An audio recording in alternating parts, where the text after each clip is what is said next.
What's up everyone, it's Joe, A+ Response, and today we're checking out the Intellagel Cylonic Cyclebox 2. Let's get right into it.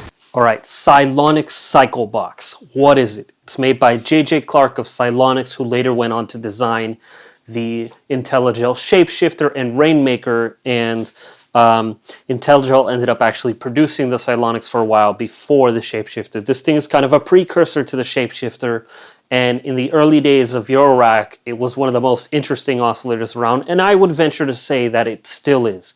It's extremely special.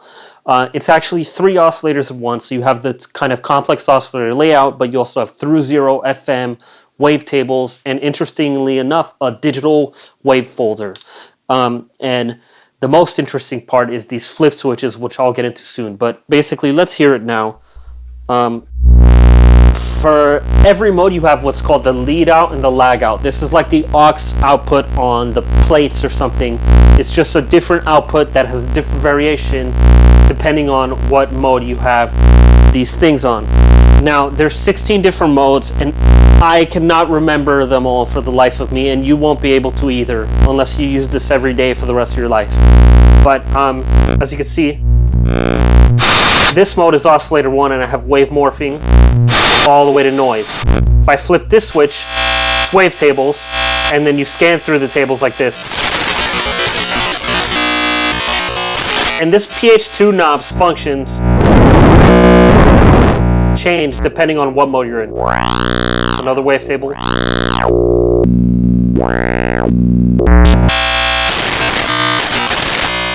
So lots of cool stuff to do there. You also have this mega mode,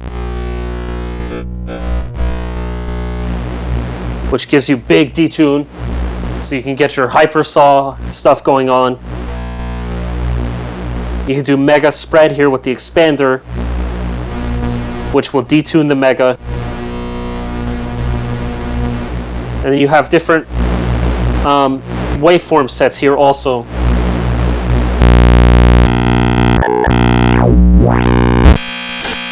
Based on this flip switch. And you can have through zero and non through zero FM. So here's the digital wave folder. Let me go back to, we'll do a sine. Very convincing, also very aggressive.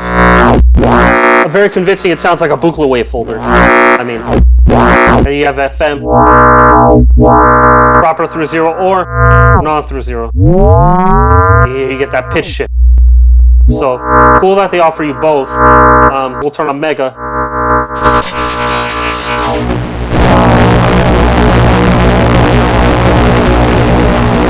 And I'm having a ball. And then now there's the lag out.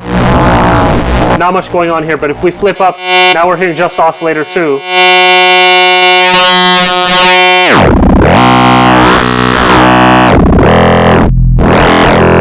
And then here's when it starts to get crazy, when you just start flipping the switches.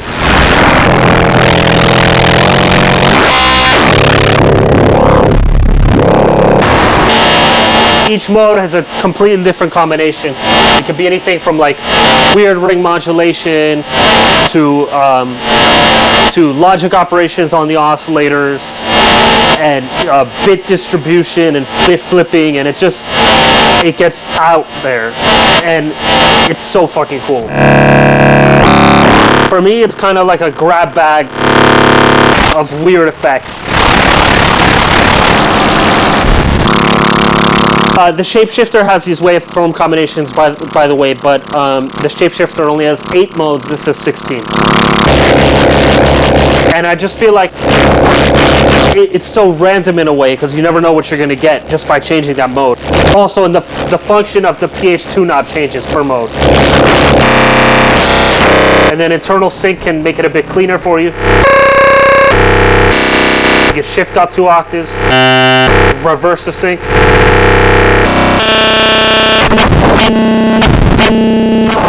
Turn on wavetable, mega spread, reverse sync. It's just, there's so much going on there. Flip a switch, somewhere else entirely. Yes!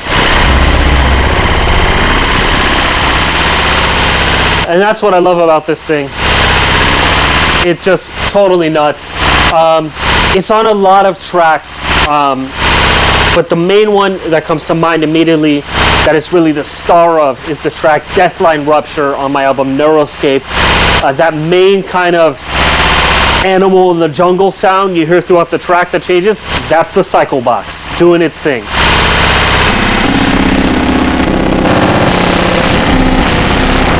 Whenever I'm recording a track, I always label the stem as like Cyclebox this, DPO that, analog rhythm that, so I know what I'm using. So I can always go back and reference the stems and have an idea.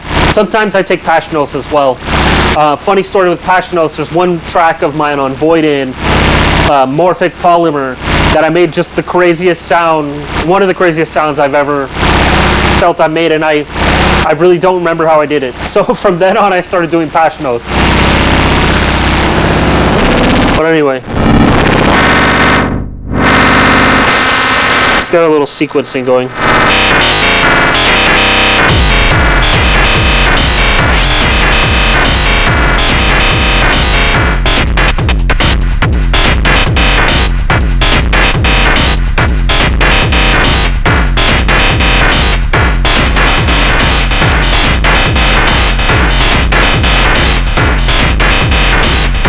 Yes, maybe a phone's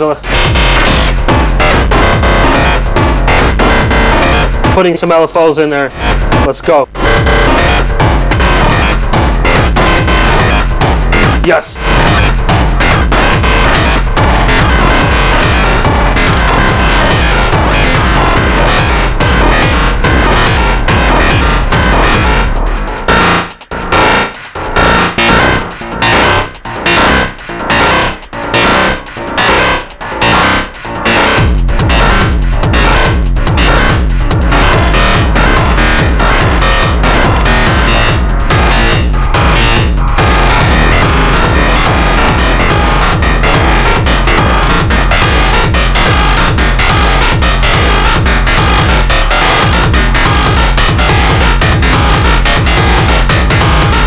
Yes.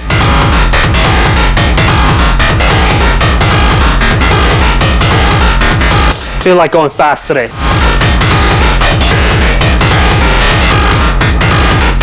See how brutal it is? Turn off internal sync. Turn off Mega.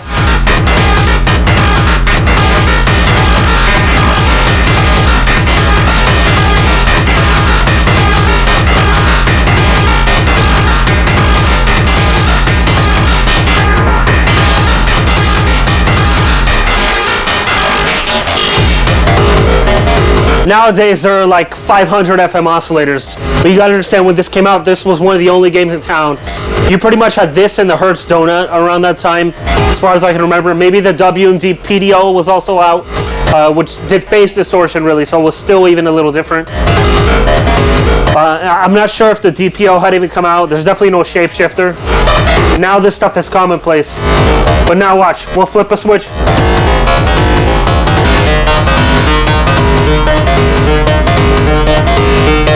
Go back to the lead out, that was the lag out.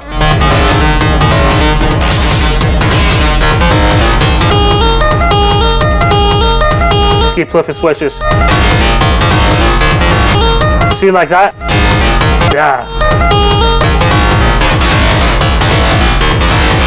In some ways, I wish they made a third version of this that combined this flip switch stuff with the shapeshifter and then had like CV inputs for the flip switches.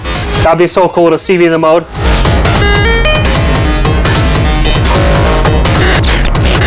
Like, what's even happening there? It's just a crazy machine.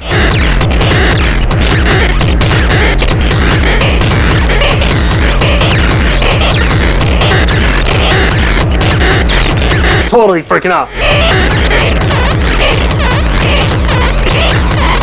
It really sounds alive. Let's get more CV in there. Oh, it sounds like the world is ending.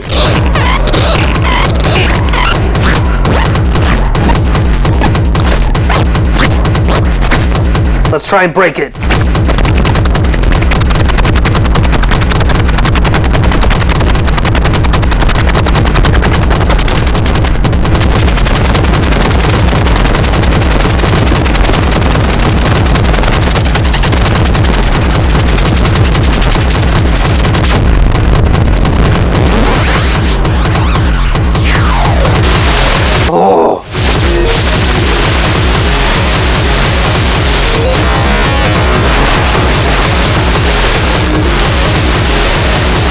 Got CV over ratio there.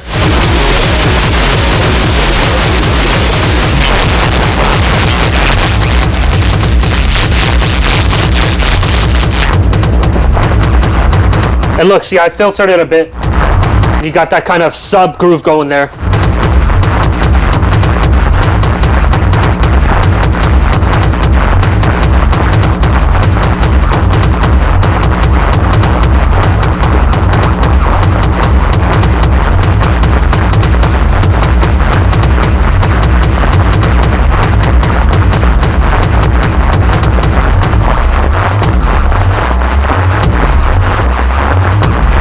Open it up. Yes.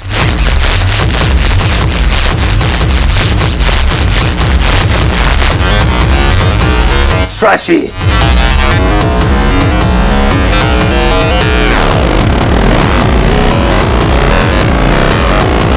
Yes. Tripped out. This is that wave folder. That's brutality.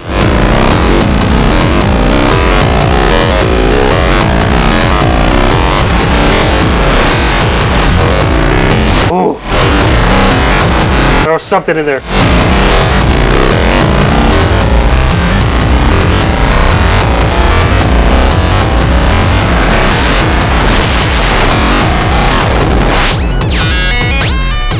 Ooh.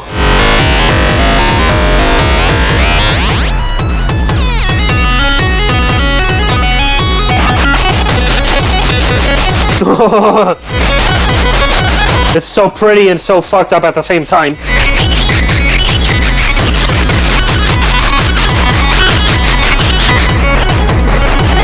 Just a little bit of filtering.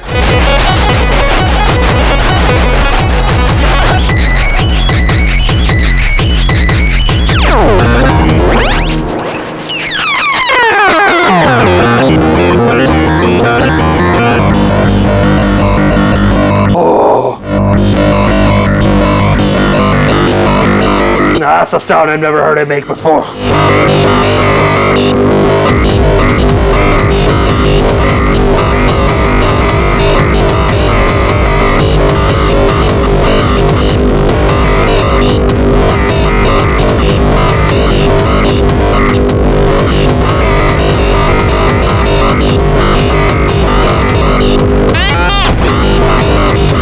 Oh.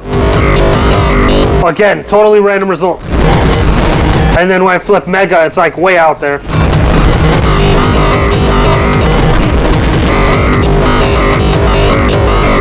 Let's hear the lag out.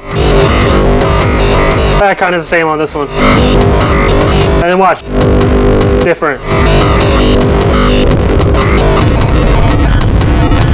It's totally glitched. This has so many weird places you can take things.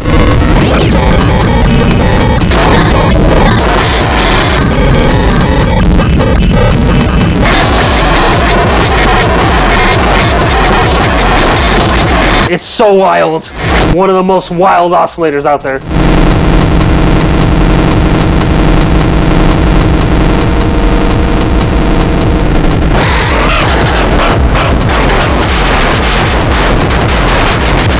It also has a percussive mode, so you could use it as a drum.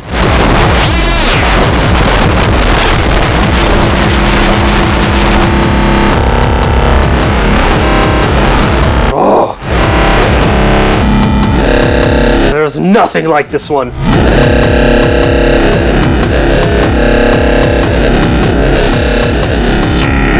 Cute boss.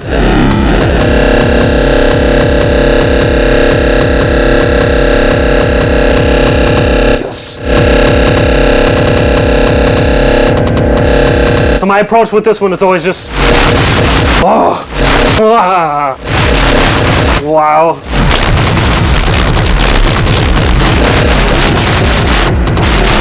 And trust me, you can make music with this. Whoa, it's so crazy. I mean, I love this thing. I rate it very highly. I've always been a fan. I always get something really cool out of it. But I haven't done a good exploration on it in a while. Because, you know, I got other things coming. I'm doing the reviews and just... it's blowing my mind again like it's the first day again. Yeah! That's what I'm talking about.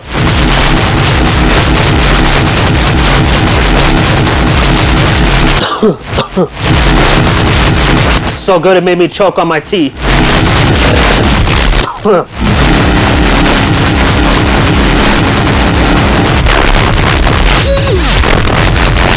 Let's get a riff going.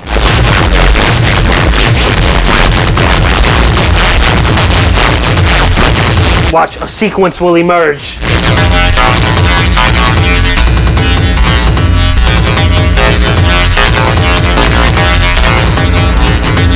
Simple.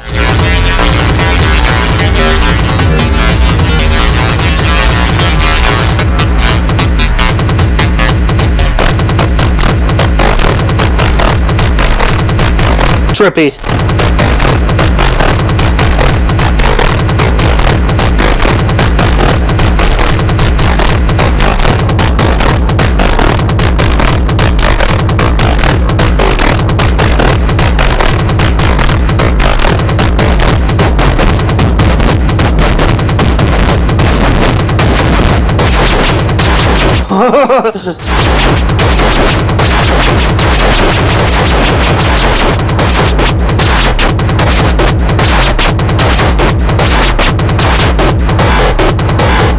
Yes!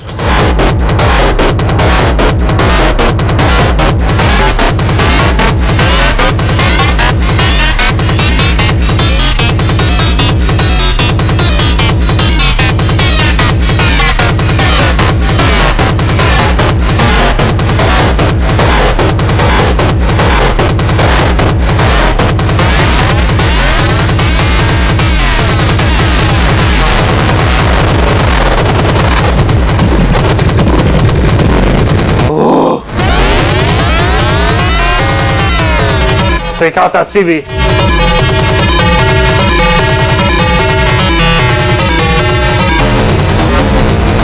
Oh.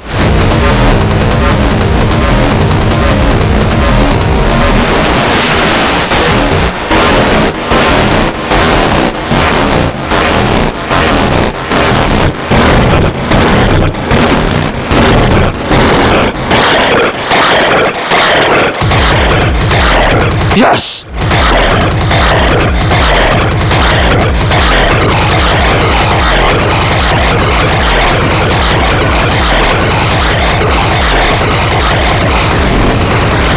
So much range.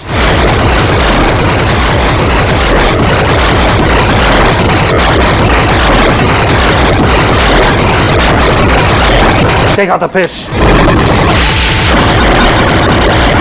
There's no CV happening. Look how freaky that sounds.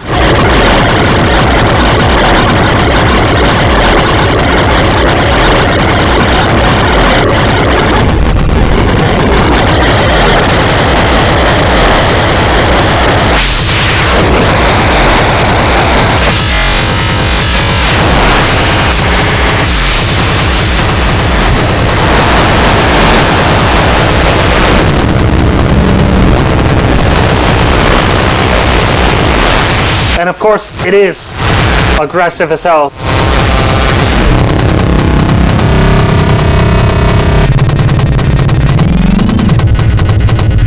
You can also get these kind of distant, tripped out textures from it too.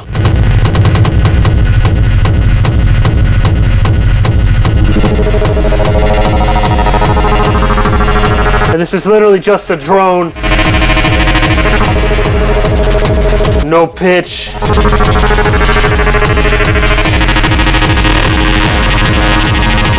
Flip a switch. Or 3. Now we're in a different place.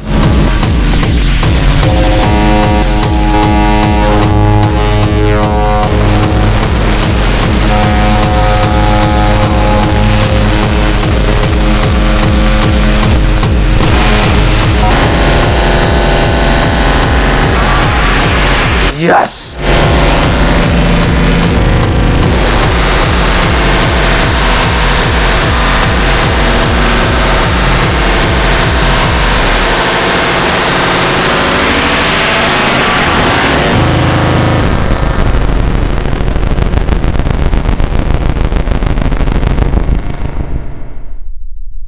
IntelliGel Cylonics Cyclebox 2. So that was dope. The Cyclebox is full of surprises, and today I felt that same excitement that I felt every time I busted out. It's been a while since I busted it out, and lately I've been wanting to revisit some of the gear that's fallen by the wayside in the face of other review gear and just stuff I've been using on newer music that hasn't gone so much use. So I'm revisiting a few, and the Cyclebox was well worth it. It is still relevant, still incredible, still completely unique, and makes sounds that I would have trouble finding elsewhere because it makes it so easy to get to them here. There's so much liveliness to it because of its weird layout with the flip switches, the different oscillator combinations, the fact that it's actually 3 oscillators. You never know what you're gonna get, and in general I think it's super special. If you can find one, I definitely recommend it. For something like a live situation, it might be a bit hard unless you use it as something that you recognize is going to be a kind of a random voice in a way, or you know, take meticulous notes on which flip switches you want at what time and where the knob settings are, because I don't even bother trying to remember what they do. I just flip it until it sounds cool and then fuck with it from there. That's my approach. It's always worked. So as always, samples of this jam and other jams are going to be up on my Patreon. There's like 100 sample packs on there by now. So you can get these sounds and any other video. The sounds are up there. There's some new announcements from my label Megastructure. Liza Aiken just released her new EP, Werkstatt 18, featuring a collaborative track with me called Why Should I Behave. There's a video for it up on this YouTube channel, and it's out now, shipping on vinyl and digital, as well as I had 2 releases out recently. My album Dimensional Research came out on Eric Cassian's label Contacta Records, and my mini album In Exile came out on HMS's label Persephonic Sirens. Links for all 3 of those are going to be in the pinned comment and video description. As always, if you want to support me in other ways, you could do something like buying gear from the affiliate links, which I have links for the US, EU, and Asia, as well as sign up for DistroKid, which I use for Megastructure, works perfectly, and then check out my new Amazon shop. I just added some new things on there, like computer utilities I use, like USB hubs and stuff, if you're looking for that kind of thing. But it's basically like a list of things I like or things I use that you could buy for yourself, and then I get a kickback if you buy it. So check that out. Until next time, thanks for watching. As always, peace out.